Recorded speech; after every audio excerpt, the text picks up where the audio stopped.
doing? Killing people. You still feel like killing people? Yes. Do you think you'd murder me, Joe? Yes. That's gruesome, Joe. That's horrible. Yes, it is. And you don't blame me if I say I hope you never get out of this place. I hope I never. En la década de 1970, Estados Unidos fue testigo de uno de los criminales más perturbadores de su historia, Joseph Cowling. Un hombre que, tras una infancia marcada por el abuso y la tortura, se convirtió en un asesino compulsivo. Junto a su hijo adolescente, llevó a cabo una serie de crímenes brutales que incluían robos, mutilaciones y asesinatos. Pero lo más aterrador no eran solo sus actos, sino la mente retorcida que los ideó. Como un zapatero de apariencia normal se transformó en un psicópata sin remordimientos. Este es el escalofriante caso de Joseph Cowling, el sastre asesino. Su madre biológica, una inmigrante austriaca llamada Anna, lo abandonó poco después de nacer. Según algunos informes, lo dejó en un orfanato porque no podía cuidarlo. Fue adoptado por Stephen y Anna Cowling, una pareja austríaca estricta y religiosa. Stephen era panadero y tenía un carácter violento. Abuso físico brutal por su padre adoptivo.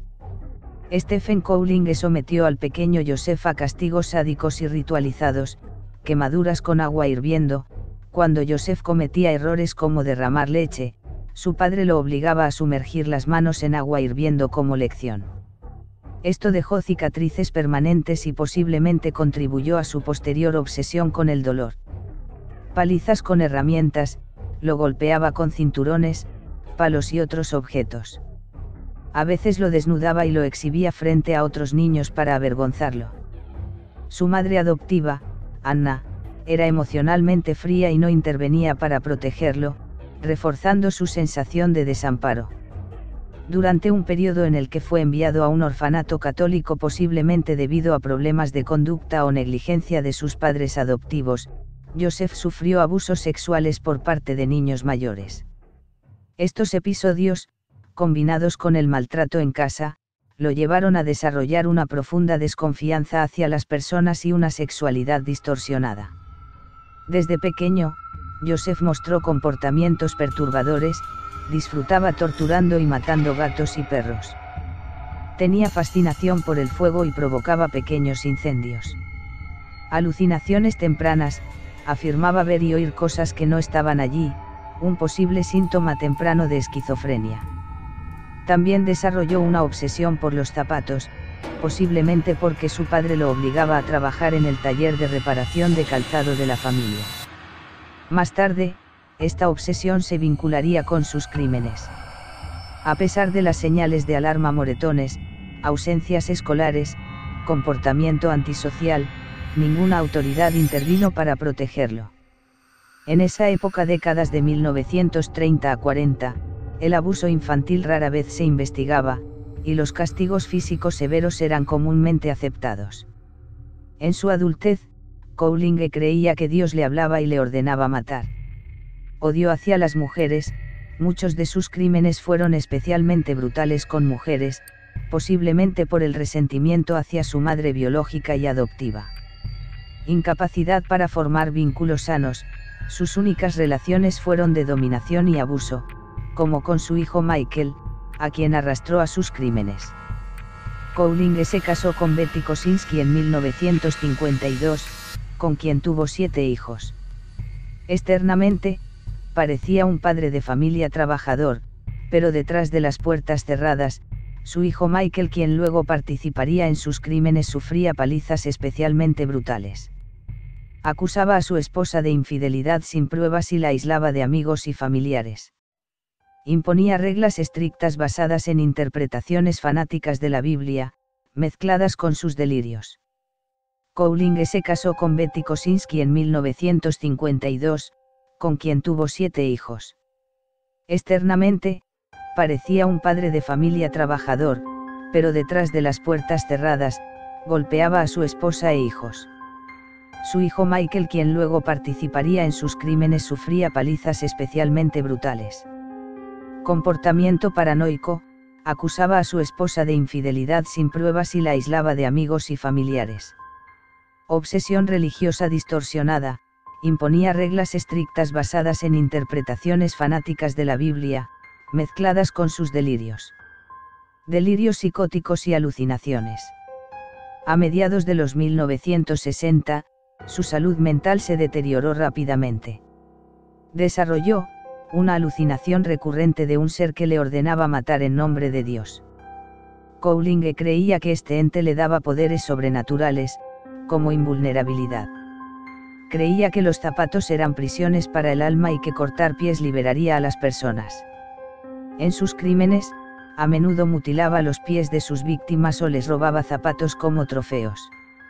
Megalomanía religiosa, se veía a sí mismo como un elegido para purgar el mundo de impuros, similar a figuras bíblicas como Abraham sacrificando a Isaac. Intentos de asesinato dentro de su familia. En 1971, intentó estrangular a su esposa Betty. En otra ocasión, ahogó a su bebé de 2 años, Joseph Jr., pero lo revivió. El niño murió poco después por causas naturales, aunque se sospecha envenenamiento. Hospitalizaciones psiquiátricas breves, fue internado varias veces por episodios psicóticos, pero los médicos lo daban de alta sin un diagnóstico claro. En una ocasión, huyó del hospital vestido de enfermera. 2. Delirios psicóticos y alucinaciones. A mediados de los 1960, su salud mental se deterioró rápidamente.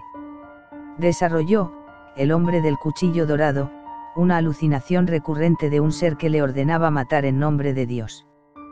Cowling creía que este ente le daba poderes sobrenaturales, como invulnerabilidad. Obsesión con los zapatos y los pies, creía que los zapatos eran prisiones para el alma y que cortar pies liberaría a las personas. Se veía a sí mismo como un elegido para purgar el mundo de impuros, similar a figuras bíblicas como Abraham sacrificando a Isaac. En 1971, intentó estrangular a su esposa Betty. En otra ocasión, ahogó a su bebé de 2 años, Joseph Jr., pero lo revivió. El niño murió poco después por causas naturales, aunque se sospecha envenenamiento. Cowling estaba convencido de que Dios le había ordenado purgar el mundo de pecadores, y creía que su hijo Michael, 14 años, era su ayudante elegido. Ya habían cometido al menos un asesinato, el de Maria Fasching, y varios robos violentos, pero el ataque a la tienda de zapatos fue su crimen más público y desorganizado. El objetivo fue Leedom Shoe Store, una pequeña zapatería en el vecindario de Oxford Circle. Cowling eligió el lugar por su obsesión con los zapatos y los pies, que para él simbolizaban la opresión del alma. Cowling y Michael irrumpieron en la tienda cerca del cierre, armados con cuchillos, tijeras y una pistola falsa. Cowling estaba convencido de que Dios le había ordenado purgar el mundo de pecadores, y creía que su hijo Michael, 14 años, era su ayudante elegido. Inmediatamente amenazaron a 3 mujeres, Lorraine Salerno, empleada, Margaret Perry y Ellen Madl, clientas. Cowling obligó a las mujeres a desnudarse y las atormentó con objetos punzantes, agujas de zapatero, tijeras. Cortó los pezones de una de las víctimas mientras recitaba versículos bíblicos. Escribió Hello Hola con sangre en la pared, un acto que los psiquiatras luego interpretaron como un intento de comunicar su locura al mundo. El adolescente, bajo el control mental de su padre, participó activamente, inmovilizó a una víctima y ayudó a amordazarlas. Más tarde testificaría que su padre le dijo: Dios quiere que lo hagamos. Margaret Perry logró zafarse y corrió desnuda a la calle, gritando por ayuda. Un transeúnte llamó a la policía. Cowling intentó huir con Michael y Lorraine como rehén, pero fue interceptado por agentes. Robó varios pares, algo que hacía en otros crímenes. Para él, eran recuerdos de sus actos. El cuchillo dorado imaginario, insistió a las víctimas que tenía un cuchillo divino, aunque solo usó herramientas comunes. No robaron dinero, solo zapatos y joyas baratas. El objetivo era el sufrimiento. Lorraine Salerno, empleada. El arresto de Joseph Cowling y su hijo Michael marcó el final de una serie de crímenes brutales cometidos bajo la influencia de la psicosis religiosa de Cowling. Sus declaraciones posteriores revelaron la profundidad de su delirio y la manipulación que ejerció sobre su hijo. Declaró a los policías, sonriendo, como si estuviera orgulloso de su misión. Insistió en que sus crímenes eran mandatos divinos para purificar el mundo.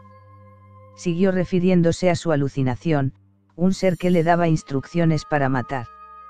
Negó cualquier culpa, argumentó que él era solo un instrumento de Dios y que sus víctimas eran pecadoras necesitadas de castigo. Los psiquiatras que lo evaluaron determinaron que no fingía su locura y que realmente creía en sus delirios. Entre el lavado de cerebro y el arrepentimiento. Michael, de solo 14 años, fue separado de su padre y interrogado. Su testimonio fue clave para entender cómo Joseph lo había arrastrado a la violencia. Michael relató que su padre lo convenció de que eran elegidos para una misión sagrada. Admitió que el abuso físico y psicológico lo hacían cooperar por temor. No quería lastimar a nadie, aunque participó en los crímenes, mostró signos de remordimiento, llorando durante su declaración. Debido a su edad y a la evidente manipulación paterna, Michael fue enviado a un centro de menores en lugar de ser juzgado como adulto. Con los años, se reintegró a la sociedad con una nueva identidad. Cowling fue declarado legalmente demente y diagnosticado con esquizofrenia paranoide. En cambio, se lo envió al Hospital Estatal de Fairview, una institución psiquiátrica de máxima seguridad para criminales peligrosos. Hasta su muerte en 1996, siguió creyendo que sus crímenes eran justos y que había cumplido un propósito divino. Joseph Cowling pasó los últimos 21 años de su vida encerrado en un hospital psiquiátrico de máxima seguridad, donde sus delirios persistieron hasta su muerte. Su caso dejó un impacto duradero en la criminología, la psiquiatría y la cultura popular. Seguía hablando con el hombre del cuchillo dorado, su alucinación que lo incitaba a matar. Creía que podía volar y que tenía poderes divinos. Decía que Dios lo visitaba en su celda para darle nuevas misiones. Justificaba sus crímenes como actos sagrados. Seguía obsesionado con los zapatos y los pies, dibujando imágenes perturbadoras de mutilaciones. Debido a su peligrosidad, pasó la mayor parte del tiempo en confinamiento solitario. Los guardias reportaban que a veces gritaba versículos bíblicos en medio de la noche. En sus últimos años, desarrolló cáncer de vejiga, probablemente agravado por el tabaquismo y las condiciones carcelarias. Murió el 26 de marzo de 1996, a los 61 años, sin haber recuperado la cordura. Fue enterrado en una tumba sin nombre para evitar peregrinaciones de curiosos. Su esposa Betty se divorció de él y cambió su nombre para proteger a los hijos sobrevivientes. Michael Cowling, su cómplice, fue enviado a un reformatorio, pero luego vivió una vida anónima bajo identidad cambiada. Joseph Cowling no fue solo un asesino, sino un producto de su locura y su trauma. Su legado es una advertencia sobre los peligros de ignorar la salud mental y el maltrato infantil. Joseph Cowling murió creyendo que era un ángel enviado por Dios. Pero en realidad, fue un hombre destruido por sus propios demonios. Su historia nos recuerda hasta dónde puede llevar la mente humana cuando el abuso, la locura y el sistema fallan. Fue un monstruo. O una víctima de su propia mente. Si este caso te impactó, no olvides dejar tu like y suscribirte. ¿Crees que pudo haberse evitado? Déjamelo en los comentarios.